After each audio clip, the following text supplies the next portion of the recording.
another episode of Federico Talks Watches. Actually, as I'm looking in the camera, I'm starting to look like the Yeti over here. Gonna shave. Next video, gonna be shaven. But anyway, today I want to talk about something I mentioned in my last video, which is where I said I did a lot of research while deciding to buy my Hulk. Of course, that is what I'm wearing, wristwatch check. And I came up with 5 fantastic everyday sports watches that can be had for what I at least think is a steal. So I'm going to share with you 5 great sports watches that are at a fantastic price. These are in no particular order, and there's some pretty unique picks on this list that I thought they were worth sharing. Of course, before we get started, quick little shout out, go check out delraywatch.com. I just added a couple of Rolexes, so if you guys are interested, especially in a pre-ceramic sub, go check out Delray Watch Supply, delraywatch.com, link in the description. Anyway, let's get right into it.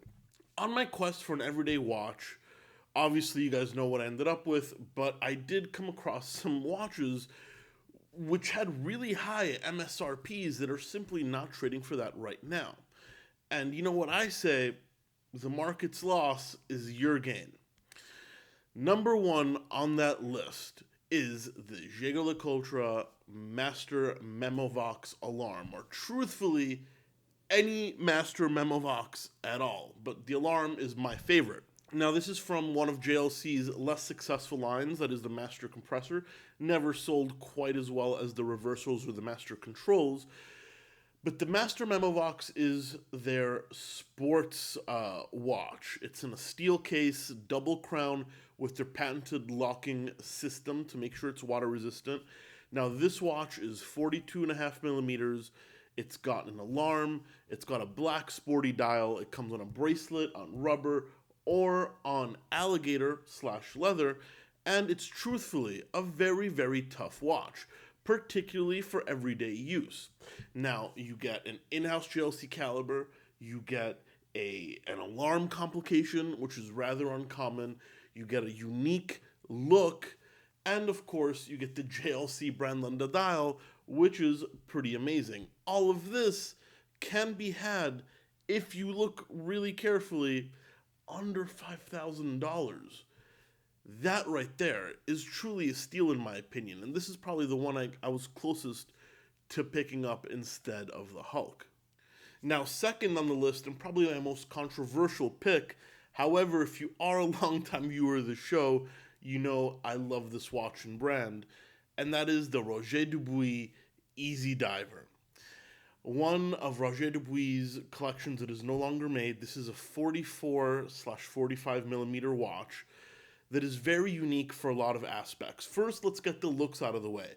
It is polarizing. Whether you like it or not, well, that's up to you. Personally, I think it's got a ton of personality. But this is a fully in-house watch featuring a Geneva seal movement. Now, what does that mean? It means the highest detail of finishing on the movement. Now, generally, sports watches tend to have Spartan movements, but this is true hot horology, and it's very, very unique. Most of these watches are limited edition. Roger Dubuis, never a brand that made more than a couple thousand watches a year, and at one point was independent, now currently owned by Richemont. So what do you get here? You get something super unique with definitely a ton of personality, whether you like it or hate it. A Geneva seal in-house movement made by, depends when you buy it, an independent or non-independent watch manufacturer. All of this for between $5,000 and $7,000. Man, that right there is also a bargain. However, I'm going to give one piece of advice. Most of these come on rubber straps, and they have to be cut to be sized.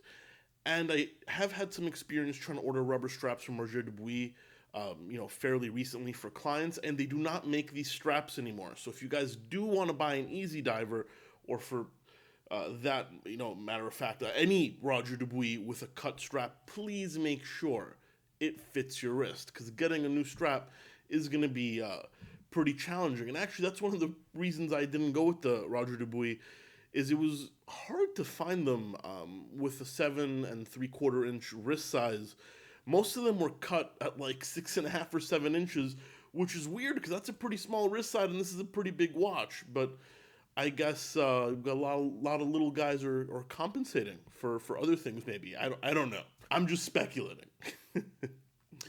Now we have another watch which has really dropped in value, and it's a watch that came out when I was working retail and was supposed to be a really big thing for the brand, but you know what? It never really took off, but it doesn't mean it's not a good watch. And that is the IWC Portuguese Yacht Club. IWC's sportier take on the Portuguese. Back then, we're talking 2009, 2010, big watches on rubber straps were what was like taking over the arena. Hublot, AP Royal Oak Offshores, Panerai. So IWC came out with a 45 millimeter Portuguese and put it on a rubber strap. However, this watch is more subdued. If you look at the pictures, it's not as garish or as outlandish as a Hublot or an AP. And of course, this featured IWC's first ever, or at least first in a very long time, in-house chronograph movement.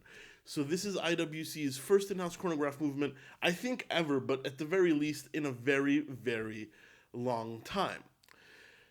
What can we say? We've got the Portuguese DNA, so it looks very much like a Portuguese chrono, which is arguably one of the best looking watches ever made. In-house IWC movement, and of course a retail price around, I think, 11,000. And these, if you really hunt, can be had between 5, 6, and even 7. Most people are asking like 9 and 10, but trust me, shoot them a message. You can find these for well below that. This is a really, really interesting watch. Do I think it's maybe a little too dressy for that rubber strap? Sure.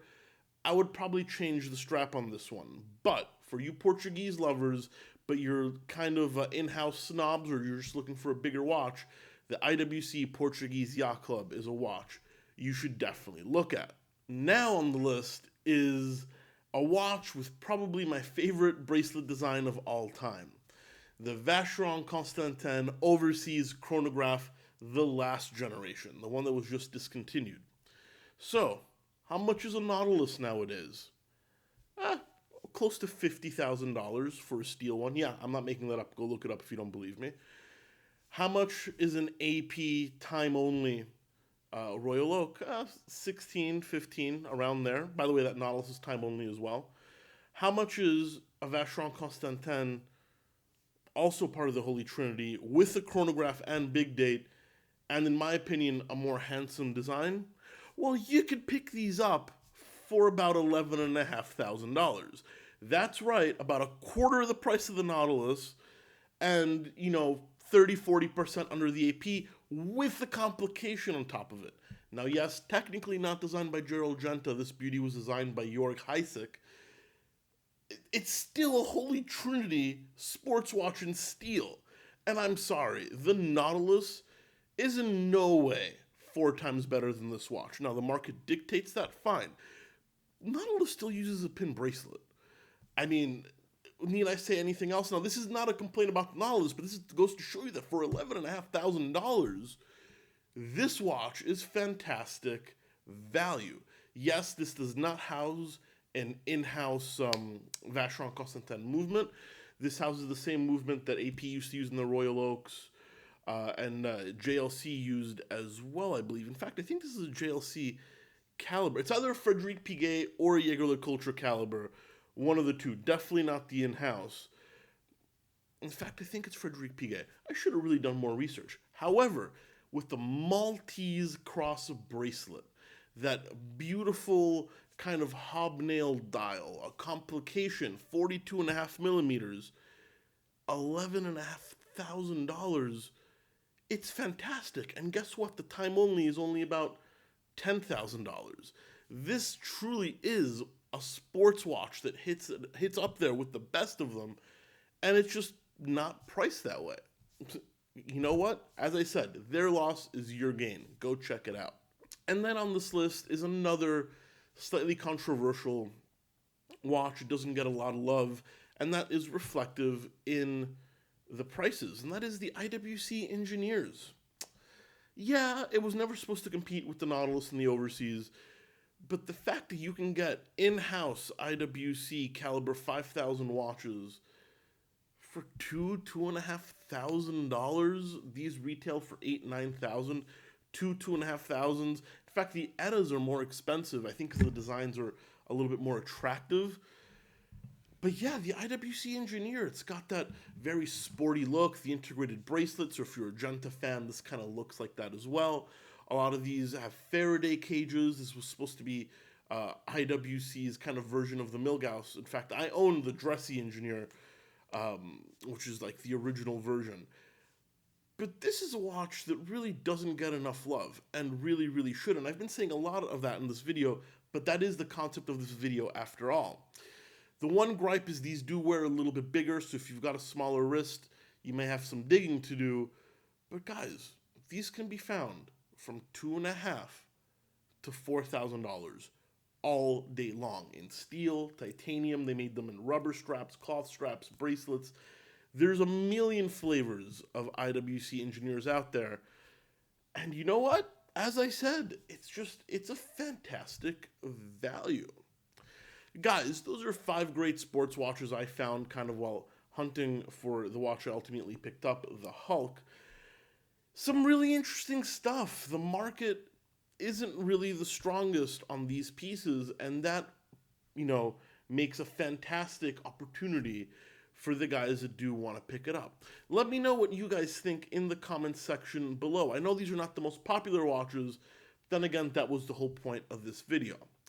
Guys, please don't forget to thumbs up this video if you enjoyed it. It really does help. And please don't forget to subscribe if you haven't already done so you don't miss any more content. And of course, I will catch you guys in the next one. Take care.